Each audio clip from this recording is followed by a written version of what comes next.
తెలంగాణ రాష్ట్ర గేయంపై కొత్తగా వివాదం ఎందుకు వచ్చింది? గతంలో లేని వివాదం ఇప్పుడే ఎందుకు వివాదం అయ్యింది? రాష్ట్ర గేయం రూపకల్పనలో గులాబీ పార్టీకున్న అభ్యంతరం ఏంటి? ఇందులో కాంగ్రెస్ సర్కార్ పాత్ర ఎంతవరకు ఉంది? పాటకు సంగీతం సమకూరుస్తున్న వ్యక్తే వివాదానికి కేంద్ర బిందువుగా మారారా? దీనిపై బీఆర్ఎస్ ఏమంటోంది? ముఖ్యమంత్రి రేవంత్ సమాధానం ఏంటి? వాస్తు స్టోరీ. తెలంగాణ రాష్ట్రం ఏర్పడి 10 ఏళ్లు పూర్తవుతోంది. దశాబ్ది ఉత్సవాలు చేసుకోవలసిన సమయంలో కొత్త వివాదాలు ముందుకు వస్తున్నాయి. రాష్ట్ర చిహ్నంలో మార్పులు, రాష్ట్ర గేయం రూపకల్పనపైన ప్రధాన విపక్షం నుంచి తీవ్రస్థాయిలో అభ్యంతరాలు వ్యక్తమవుతున్నాయి. కారు, హస్తం పార్టీల మధ్య తెలంగాణ గేయం ఇరుక్కుంది. రాష్ట్ర గేయం అంశం 10 ఏళ్లలో ఎన్నడూ చర్చనీయాంశం కాలేదు. కానీ కొత్తగా ఏర్పడిన కాంగ్రెస్ ప్రభుత్వం రాష్ట్ర గేయం అంశాన్ని మళ్లీ తెర మీదకు తీసుకువచ్చింది.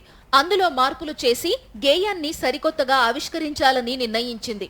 రేవంత్ రెడ్డి ప్రభుత్వం ఆలోచన బాగానే ఉన్నా పాట రచయిత అందే శ్రీతో ప్రభుత్వంతో ఎలాంటి ఇబ్బంది లేదు. కానీ పాటకు సంగీతం సమకూర్చే పనిని కీరవాణికి అప్పగించడంపై బీఆర్ఎస్ తీవ్ర అభ్యంతరం వ్యక్తం చేస్తోంది. తెలంగాణ ఆత్మగౌరవ అంశాన్ని తెలంగాణేతరులకు అప్పగించడం పట్ల గులాబీ పార్టీ నేతలు మండిపడుతున్నారు. సంగీత దర్శకులు, గాయకుల్లో తెలంగాణ బిడ్డలు చాలా మంది ఉన్నా కాంగ్రెస్ ప్రభుత్వం, ముఖ్యమంత్రి రేవంత్ రెడ్డి కావాలనే కొత్త వివాదాలు సృష్టిస్తున్నారని బీఆర్ఎస్ నేతలు ఆగ్రహం వ్యక్తం చేస్తున్నారు. ప్రధానంగా గేయానికి సంబంధించి కాంగ్రెస్ ప్రభుత్వాన్ని ఇరుకున పెట్టేందుకే గులాబీ పార్టీ నాయకత్వం నిర్ణయించుకుంది. ఈ అంశాన్ని ప్రజల్లోకి తీసుకెళ్లాలని కూడా చూస్తోంది. రాష్ట్రం కోసం, తెలంగాణ ఆత్మ గౌరవం కోసం ఏ చిన్న అవకాశం వచ్చినా వదులుకోవద్దని బీఆర్ఎస్ అనుకుంటోంది.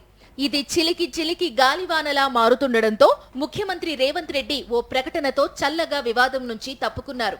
తెలంగాణ గేయ రచయిత సంగీతం సమకూర్చే పనిని కీరవాణికి అప్పగించే విషయంలో తన ప్రమేయం ఏమీ లేదని, ఇదంతా అందే శ్రీ చూస్తున్నారని రేవంత్ రెడ్డి చెప్పారు. ముఖ్యమంత్రి హోదాలో ఉన్న రేవంత్ రెడ్డి అనుమతి లేకుండానే అందే శ్రీ నిర్ణయాలు తీసుకుంటారా అని బీఆర్ఎస్ ప్రశ్నిస్తోంది. అదేవిధంగా తెలంగాణ రాజముద్రలో కాకతీయ తోరణం, చార్మినార్లను తొలగించాలన్న నిర్ణయాన్ని కూడా బీఆర్ఎస్ వర్కింగ్ ప్రెసిడెంట్ తీవ్రంగా తప్పుబడుతున్నారు. తెలంగాణ వారసత్వానికి, పోరాటాలకు చిహ్నాలుగా ఉన్న వాటిని ఎలా తొలగిస్తారని నిలదీశారు. తెలంగాణ రాష్ట్ర గేయానికి సంగీతం సమకూర్చే బాధ్యతను తెలంగాణేతరులకు ఇవ్వడానికి వీల్లేదని గులాబీ పార్టీ గట్టిగా పట్టుబడుతోంది.